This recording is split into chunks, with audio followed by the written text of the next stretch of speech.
સવારથી ઉઠો ને અને રાત્રે ઊંઘો ને તો સુધી તમે જ્યાં જ્યાં ફરતા હોય, જ્યાં જ્યાં નોકરી કરતા હોય, જ્યાં જ્યાં બેસતા હોય, એ જગ્યાએ તમે ખાલી એક દિવસ છે ને સમય કાઢી અને આખા દિવસની દિનચર્યા વિચાર કરજો કે આજ સવારથી ઉઠી અને હોજ સુધી મેં શું શું કર્યું. અંતર આત્મામાંથી હું મેલડી જવાબ આલીશ કે દીકરા તે આનો નેહાકો લીધો, તે આ ચોરી કરી, તે આ વસ્તુ કર્યું. અંદરથી બોલીશ અને અંદર આત્માનો અવાજ એ જ પરમાત્માનો અવાજ છે, એ જ માતાનો અવાજ છે. પણ અંતર આત્માનો અવાજ કોઈ નહીં સાંભળતું. નહીં તો ચોરી કરવા જાઓ, અંતર આત્મામાંથી ભગવાન જ બોલશે, હું માતા જ બોલીશ કે ચોરી ના કરાય દીકરા, પાપ કહેવાય.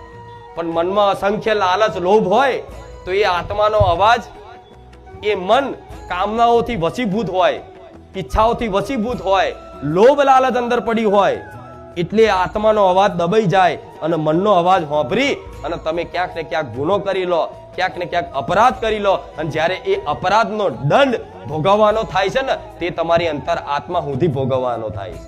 જે મન તમને ચોરી કરવાની પ્રેરણા કરતું હોય ને અને ચોરી કર્યા પછી ક્યાંક કદાચ પોલીસ સ્ટેશનમાં પકડાઈ જાઓ અને 2 દંડા પડે તો એ જ મન એવું કે ખારું ખોટી ચોરી કરી લીધી. એટલે આ મન શું છે? મોકડું, કૂદકા મારસ, તમને જાત જાતનું લોભ લાલચો આલસ, આ કર લે, આ કર લે, આ કર લે.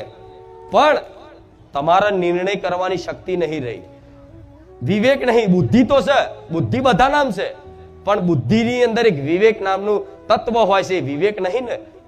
એટલે વિવેક ના હોવાના કારણે તમે ક્યાંક ને ક્યાંક અપરાધો, નવા નવા ગુના કરી બેસતા હોય છે. પણ આજે મારા ધામમાં આવ્યા પછી દરેકની અંદર ધીરે ધીરે વિવેક જાગૃત કર્યું છે. અને વિવેક જાગૃત સત્સંગથી થાય. બીનું સત્સંગ વિવેક ન હોય, રામ કૃપા બિના સુલભ ન સોય. સત્સંગ બિના વિવેક જાગૃત થતું નથી. તો હું ખુખાર મેલડી સત્સંગ જ કરું છું. હવે શંકા નહીં કોઈ વસ્તુ નડે છે.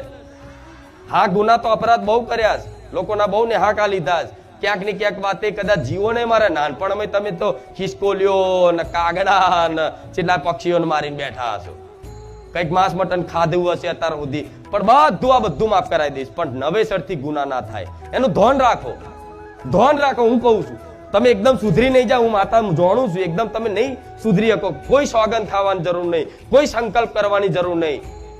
અને હું માતા એવું કહીશ, તમારી એ ઉર્જા શક્તિ છે ને કંઈક છોડવા પાછળ જેટલી બગાડો કે આ છૂટતું નહીં, આ છૂટતું નહીં, એટલું હું માતા કહીશ મારા રોમનું નામ પકડો. છોડાતું ના હોય જીવનમાં કંઈક તો પકડો. શું પકડશો? રામનું નામ. અને આ રામ નામથી જ ઉદ્ધાર ના કરી બતાવું ને તો હું રોમ વારી મેરડી મટી જાઉં.